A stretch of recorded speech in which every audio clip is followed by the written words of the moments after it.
Does the Gyeongbokgung Palace also have a Zuonwoo Gate incident? Gyeongbokgung Palace is one of the famous attractions in South Korea, and many Korean dramas have been filmed there. Why is Gyeongbokgung Palace so famous? It's because it was the main palace of the Joseon Dynasty, equivalent to China's Forbidden City. So it holds considerable significance in the hearts of Koreans. In ancient times, Korea often followed the same pace as China, and even the Gyeongbokgung Palace had its own Zuonwoo Gate incident. However, this fratricidal act was not intentional imitation, but merely a striking coincidence in history. To understand this, we must start with the founder of Gyeongbokgung Palace and the first king of the Joseon Dynasty, King Taejo Lee Seong-jae. Lee Seong-jae was originally a famous general of the Goryeo dynasty.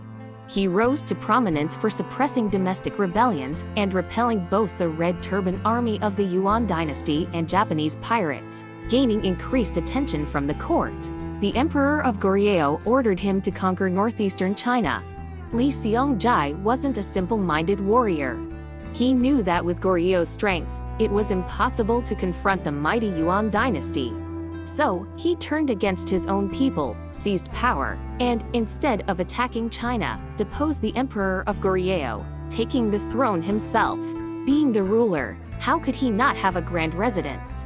Thus, Lee Seong-jae integrated and renovated some of the palaces of Goryeo to expand and build Gyeongbokgung Palace, located north of Mount Bugak and facing the Han River to the south. Unfortunately, after the completion of Gyeongbokgung Palace, he only lived there for 3 years before he had to leave with regret. Normally, Lee Seong-jae, having finally become emperor, wouldn't hastily relinquish power. But someone was pressuring him, and that someone was none other than his son, Lee Bang-won. Lee Bang-won was Lee Seong-jae's fifth son, known for his valor and military prowess. He had contributed significantly to his father's rise to power. After Lee Seong-jae ascended to the throne, some ministers immediately requested the establishment of a crown prince. Just like in China, it was customary in Korea to appoint the eldest son as the crown prince. However, since the eldest son, Lee Bang-yu, had died, the second son, Lee Bang-jiwie, became the best candidate. When the ministers unanimously recommended Lee Bang-jiwie, the renowned statesman Baek Krunjin objected, saying, "In peaceful times, the eldest should be chosen, but in times of chaos, it should be based on achievements." Meaning, if the world is at peace, the eldest should be chosen, but in troubled times, the one with outstanding military achievements should be the crown prince. But Lee Seong-jae didn't choose Lee Bang-jiwie or Lee Bang-won. Instead, he chose his youngest and weakest son, Lee Bang-suk, as the crown prince. This was because Lee Seong-jae deeply favored Queen Kang, and Queen Kang, in turn, adored her youngest son, Lee Bang-suk, constantly influencing her husband's decisions. Lee Seong-jae, swayed by his wife, ignored the opinions of others, and insisted that the unfit and untalented Lee Bang-suk become the crown prince. This enraged Lee Bang-won, who had risked his life for the Joseon dynasty. He launched the First Prince Rebellion, stormed into the palace through the west gate of Gyeongbokgung Palace, and killed Lee Bang-suk with his sword.